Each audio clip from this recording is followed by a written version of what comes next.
Hello friends, and welcome to Ariel's Twilight Years, how to be a really old model. I am having all sorts of excitements this month. There is some personal drama going on. It is time consuming and a bit tiring, but I think on balance probably a good thing in the long run.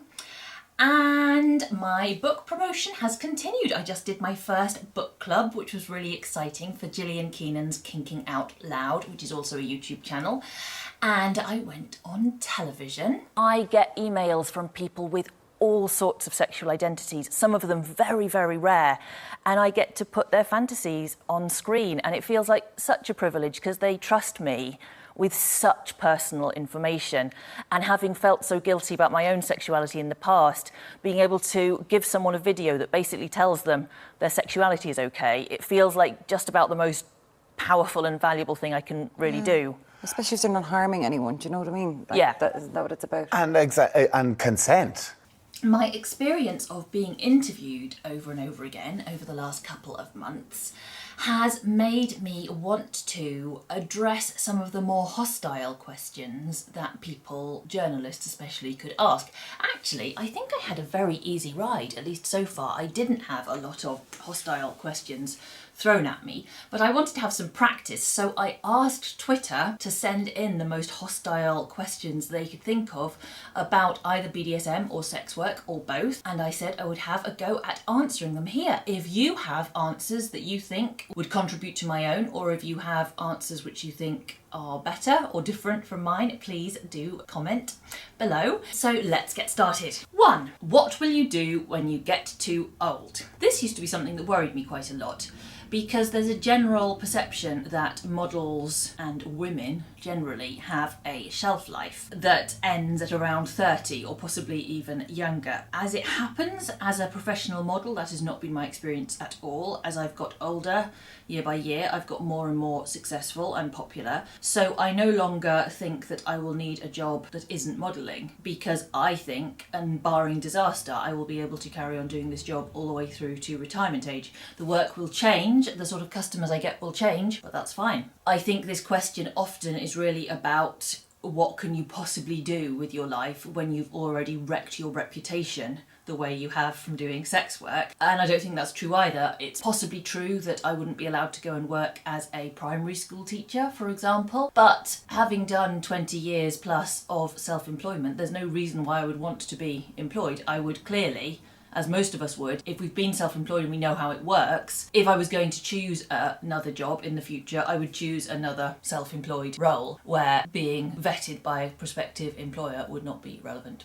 So that's my answer. What will you do when you meet the right person and, I assume, want to stop modelling? Well, personally, I have met the right person, and that is my husband, who does not have a problem with me modelling because he is a bondage photographer. But I would say more generally to other models, if you meet the right person, he will not have an issue with your job. I find it remarkable that women in this day and age are still sometimes expected to give up their jobs when they meet a partner. I have never met a man who's given up his job because of a woman. I'm sure there are some somewhere, but it feels like it's a much more common event the other way round. So if you meet the right person and he's got an issue with your job, he's not the right person. That's what I'd say. The right person will support you and your choices and your achievements. What if you want to have kids? I would say if you want to have kids, have kids. Personally, I did not want children, and I do not have children.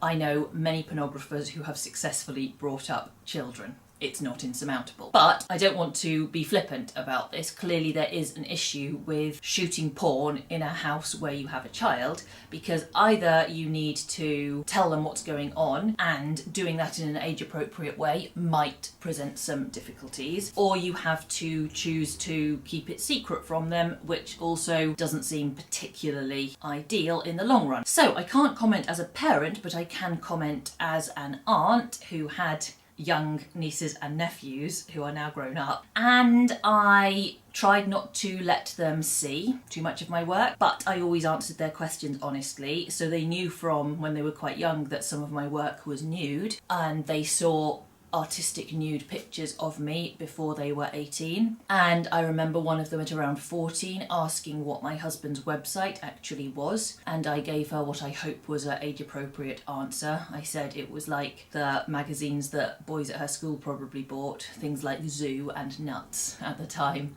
or Loaded or FHM. And I said, whereas those magazines are for people who like looking at breasts, basically, he runs a website for people who like looking at women tied up. And she seemed to accept that explanation, and I now have a very open, honest, strong relationship with the younger members of my family. So I don't think it's impossible at all. How can you sell your body that way? I don't know if I've got anything very original to say to this, because the answer is so obvious. I am not selling my body, I am selling my labour. And that's true whether you are a plumber, or a surgeon, or a bondage model, or an escort. You are selling your labour and you are using your body in the achievement of that labour, but at the end of a day's work you still have your body. You haven't signed it over to somebody else, so you've got that resource to reuse.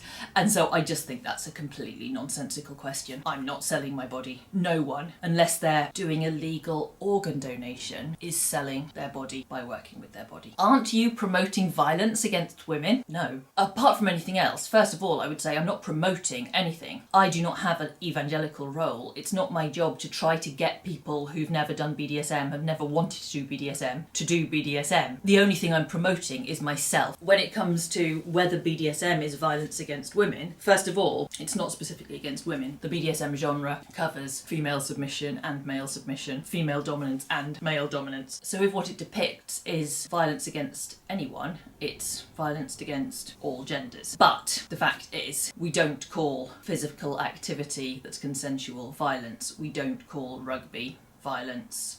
We don't call football violence.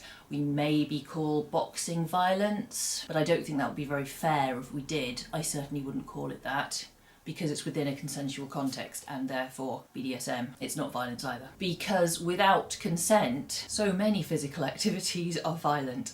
There's someone giving you an inoculation when you're trying to get away from them and saying no.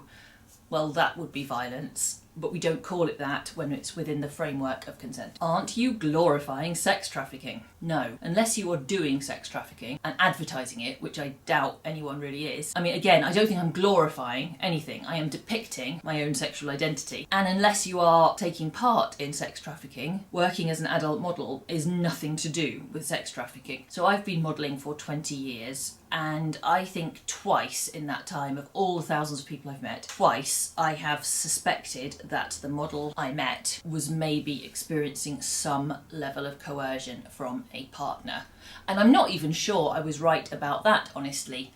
It's just that on those two occasions, the model in question asked to be paid by a cheque made out to her boyfriend, and that was enough to really ring alarm bells. That's very rare in a 20-year career. With thousands of people I've met two people where I had some plausible suspicion that they were possibly being trafficked in the loosest possible definition of the word. The fact is that the overwhelming majority of models in my profession, we turn up to work in our own cars, we live in houses that we pay for, either renting or that we own. We have boyfriends who are nothing to do with our profession. We sign our own model releases, we get paid into our own bank accounts, and we have agency over our careers. And if someone can't see the difference between a woman in my position and a trafficked woman, I feel like they haven't tried very hard, because there is nothing in my life that feels a little bit like trafficking, or looks even a little bit like trafficking. And of all my model colleagues, there is no one I currently know in this business who I've ever even had a moment of suspicion about, in terms of whether their partner has some control over their career. And I think because of a certain level of hysteria about sex trafficking, we are all pretty sensitive to it. So I think if there was trafficking going on in my industry, I would be very likely to notice it, and I think that people around me would also be very likely to notice it. This is genuinely quite a hard one. What if someone new or more naive than you gets assaulted or killed as a result of your work? Well, I guess there's a couple of ways in which that could happen. First of all, someone could see my work, thinking think it looks like a really great job and do it without taking any of the precautions that I would take or that I would suggest you take. So there's that, or there's someone who sees my work online, tries it for themselves and gets injured because they don't take the precautions that I would take to make sure I was doing BDSM safely. And of course it would be really nice for me to say, well, that would never happen, it never has happened, and I can never imagine it happening. But I can't say that because there's always the possibility that someone might copy you or try to emulate you and not do so safely. So the way I address that in my own career is I make sure I put out a lot of educational material so that I can educate people who might be interested in working in my field as well as I can. So that seems like a positive way to deal with that potential. But the other thing I would like to say is that if you are genuinely really frightened at the idea of someone copying your lifestyle, emulating your career, anything like that, if you're really scared of someone doing that and getting hurt, I guess it would stop you doing anything, because again, reaching for some analogies, would it be fair to ask a rugby player to consider the possibility of people following him into his field and getting injured? I mean, no, I don't think that would be fair at all. Clearly it's a physical pursuit. If you watch any amount of rugby, you'll see a lot of people getting injured and you'll hear lots of discussion of injuries. And so unless there is a rugby player literally going around saying, don't worry, if you play like me, you'll never get injured, I don't think it's reasonable to expect a rugby player to bear any responsibility for people following them into a physical profession and getting hurt. And I do tend to feel the same about it. I do worry about models being preyed upon by predatory photographers, because that is something that tends to happen early on in your career. The fact is, being a new model in this industry does make you vulnerable. And so all I can really do is provide as much guidance for young models as is possible. So that's what I do, and I feel like that is sufficient. It is not my job to make sure that I don't do anything in case other people do it and get hurt. If you're into BDSM, it's only because you were abused growing up, right? It's difficult to be sure what the statistics are, because research throws up such different statistics in terms of how many of us are into BDSM. So the largest studies seem to say that about 50% of us have had some kind of BDSM fantasy at least once in our lives. About 10 to 20% of us have actually taken part in a BDSM activity, but only 1 to 2% of us tend to have actually done any BDSM activity within the last 12 months. So it's rather a nebulous prospect trying to assess how many people are actually into BDSM. But I guess saying 20% seems like a kind of reasonable ballpark figure. And the percentage of people who were abused in childhood, sadly, is about 20% as well. So if all the people who'd been abused as children were also into BDSM, I guess that would be very neat. It would be 20% of us. But the fact is that's not the case. So I don't know if there is any correlation at all, I would guess, because both things are rather common, being into BDSM and having experienced abuse as a child. I suppose in the BDSM community, it's quite likely you would find 20% of us were abused as children, and probably in the population of survivors of childhood abuse, I guess you might find about 20% of them were into BDSM. I don't see why there should be any correlation. I certainly anecdotally have met many hundreds of kinky people over the years, and I would say it feels to me like about 20% of the people I've got close enough to have these discussions with have experienced child abuse. By no means does it seem like it's the majority of us, and the distribution of tops to bottoms, doms to subs in that group seems very even. It's not like abused children turn into dominants as a group, or that abused children turn into submissives. So it seems to me quite likely that that is just an irrelevance, and having a difficult childhood doesn't necessarily do anything at all to your sexual identity. And certainly in my own case, I feel like my sexual identity was making itself known before I'd had very many experiences of childhood at all, because it happened to me when I was so young. So it doesn't seem like a compelling or concerning argument to me. Ooh, this is more tiring than I thought, because I've had a lot going on. So rather than cheat you and not answer these questions as fully as I would like to, I will continue in part 2. Phew, I am back. It's 24 hours afterwards. I've probably got my camera in a different place. My hair probably looks different. I have achieved the feat of wearing the same dress, which now needs to go in the wash, so I'm going to continue. So, next one is, if you're in sex work, it's only because you were abused growing up, right? Well, this question always suggests to me that people think that ending up in sex work is some kind of tragedy. So I think there are some preconceptions there. But the fact is, if you're in sex work, you may have been abused growing up. As we just discussed, 20% of people were abused growing up. So in any profession with a sizable population, then I guess it's quite likely that a decent proportion of us will have been abused growing up. But I would like to talk a little about why it might be true that quite a lot of people who were abused as children end up in sex work. Because one of those reasons is that if you were abused growing up, it suggests to me your home life was probably a bit unstable, a bit chaotic. You may well not have had the sort of support of your parents to go through further education and higher education, and you may be processing some trauma. So holding down a job with regular hours might be difficult for you. You might not be able to work full time. There might be some jobs you cannot cope with because of the stress.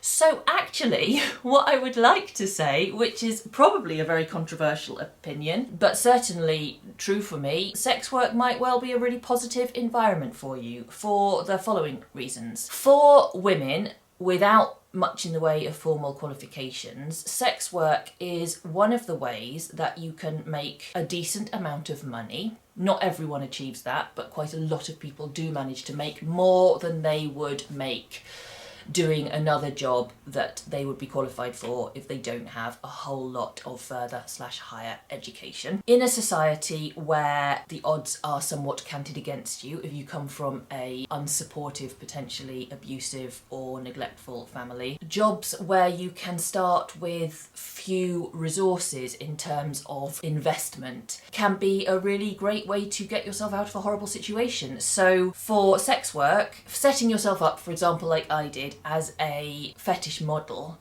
I didn't need to buy a premises or rent a premises. I worked from home, and sex work by and large you can do from home. I needed internet access and I needed a computer. These days you could probably do without that, as long as you had internet access and a phone. So the startup costs as a sex worker are often really low. Obviously there are some exceptions to that, but you don't need a whole load of specialist equipment. So I think that's another reason why people who maybe come from unstable or unsupportive backgrounds might end up in sex work and might succeed at it. And then if you are someone who, for whatever reason, isn't capable of holding down a traditional 9-to-5 job with a commute, maybe you need to work part-time because you have mental health problems or physical health problems. Sex work is one of those jobs where, at least if you're lucky, you might be able to make a living without working completely full-time. Now, I do work very much full-time, rather more than full-time, because that's what suits me, and I have been very lucky and very financially successful. Obviously there is an entire spectrum of how much success you can get and how many hours that takes to achieve. But I think when people ask this question, they often aren't considering the fact that yes, you might end up in sex work because of abuse, and it might be a really safe haven for you. Not to say sex work is always safe, but it might provide you with the ability to provide for yourself, provide for your family, and do a job that perhaps gives you some self-esteem, because certainly as someone who struggled with low self-esteem earlier in my life, doing this job has basically fixed it. If you were abused growing up, you still deserve a career that gives you happiness, and for some of us, we find that happiness in jobs like mine. Do you have low self-esteem? That is an opinion I see thrown around a lot online about sex workers. But I have to say, the fact is, when you get deep into conversation with almost anyone, they either have low self-esteem currently or they have struggled with it in the past. So I think low self-esteem is perhaps a fairly universal aspect of the human condition, because certainly a lot of the people I know who are not in sex work or associated with sex work still seem to have had some large self-esteem issues, at least in their pasts.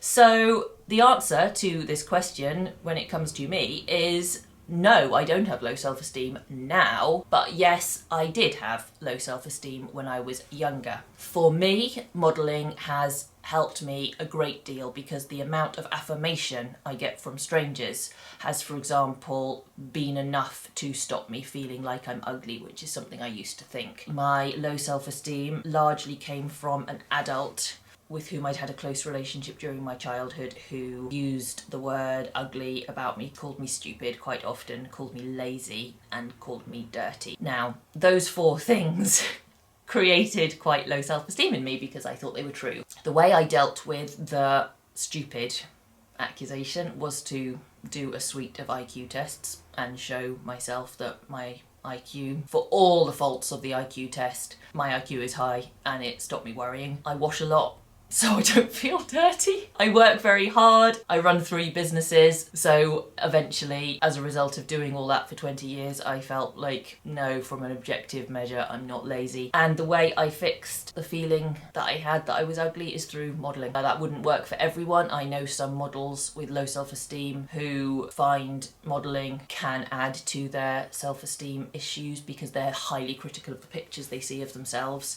and they feel a lack of control if people put up pictures of them that they don't like. So it's by no means a panacea, but the answer in short is no, I don't have low self-esteem, and as it happens, my low self-esteem was in part fixed through being an adult model. How do you know it's safe if the woman is gagged and can't speak? This is nice and simple.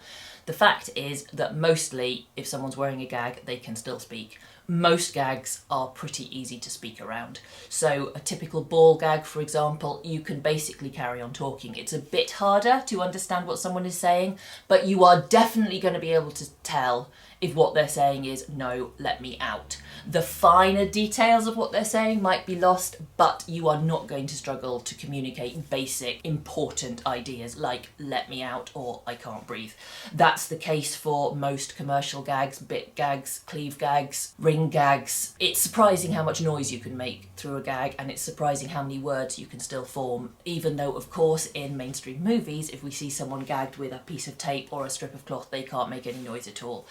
However, there are some exceptions to that, like if your mouth is stuffed and you have tape wrapped around your head, for example, especially if it's tight, you'll still be able to make sound, but you won't be able to make yourself understood. So in that case, it's really important to establish something as an alternative to a safe word. So for example, I always tell people who are about to tie me up that my safe word for if I can't speak is repeated blinking. So as long as they're looking at me, which they will because they're filming me, they'll be able to spot that. Some people give the person who's tied up something to hold, like a handkerchief, and if they drop it, that's their sign that they need to be let out. So it's really not an insurmountable problem, and a lot of the time with lighter bondage, it's not a problem at all. But that's not something you'd know until you'd been gagged, or until you tried it for yourself, or until you had gagged someone and asked them to talk to you. So if you're concerned and if you're thinking about doing it, I definitely suggest trying it out. So gag yourself, gag someone who's not tied up, and you will soon see that communication is really not the challenge that you might think it was when you've never tried it. Does your insurance payment go up if they know you're into BDSM? I've never been asked by any insurer whether I'm into BDSM or not, so I don't think that is an issue. However, your insurance premium does go up, at least with car insurance, if they know that you're a model. I do not know why this is. If you happen to know, if you work in insurance, please do let me know.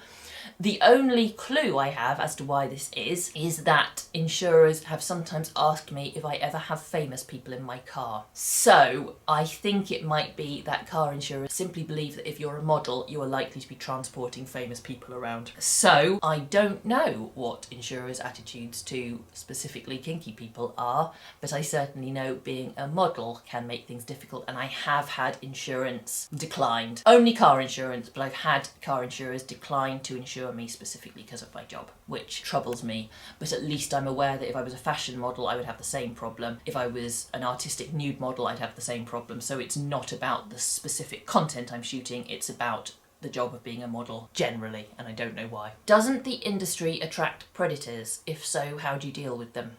Sadly, I would love to say, no, of course not, the industry doesn't attract predators, don't be so silly. But the fact is, yes, I'm afraid it does attract predators, which is not to say that the majority of people in our industry are predators at all. Fortunately, that is not the case. The large, overwhelming majority, I would say, of people in our industry are not predators. But unfortunately, if you are a predator who would like to prey upon young women, there is a large supply of young women in the modelling industry, and you do get an opportunity to be alone with them if you work with freelance models. So setting yourself up as an amateur photographer, or even a professional photographer, because there have been predators within that community also, it does provide you, sadly, with an opportunity. Fortunately, as time goes on and models get better connected and more fierce, those opportunities are shrinking and shrinking. So when I started modelling in 2003, models weren't particularly well connected with each other. So unless we sought each other out and emailed each other directly, it was very hard to get references for photographers. Now, we did contact each other directly, but these days we can leave public references for photographers we've worked with. So if I was to be contacted tomorrow by a photographer I've not worked with before, I can go and look at his portfolio and I can see a long list, hopefully, of models he's worked with who will have left him references which are publicly visible, which is great, but who also I can choose to contact 10 of them if I want to and check that he is a decent person, safe person to spend the day with. Now that has changed things a lot, and also what has changed things is that models have started organising themselves into groups. So there are various secret groups on Telegram and WhatsApp and Facebook where models exchange stories in a hopefully confidential environment. So that is how we deal with predators, and as a wider culture, since the Me Too movement, I think people are less hesitant to call out predatory behaviour. So these days I do feel like your time in the industry will be cut very short if you're a predator, unless you are an extremely sophisticated one. And that gives me great happiness, because when I started modelling that wasn't the case. There were some well-known predators who were continuing to work with everyone and predate upon them, and it felt like nothing could be done about it if it wasn't really bad enough to go to the police with. So these days that is not the case, and I have had a number of predatory photographers removed from our portfolio sites by reporting them, and I don't think I'm unusual in that. Models generally feel more sense of responsibility to each other than we used to, and we feel more empowered to do something about it. So yes, you need to watch out for predators if you are a new model especially, but yes, we have coping strategies that make it a less pleasant environment for them to operate in, which makes me very happy. I will be back with more answers soon. Goodbye now! Goodbye!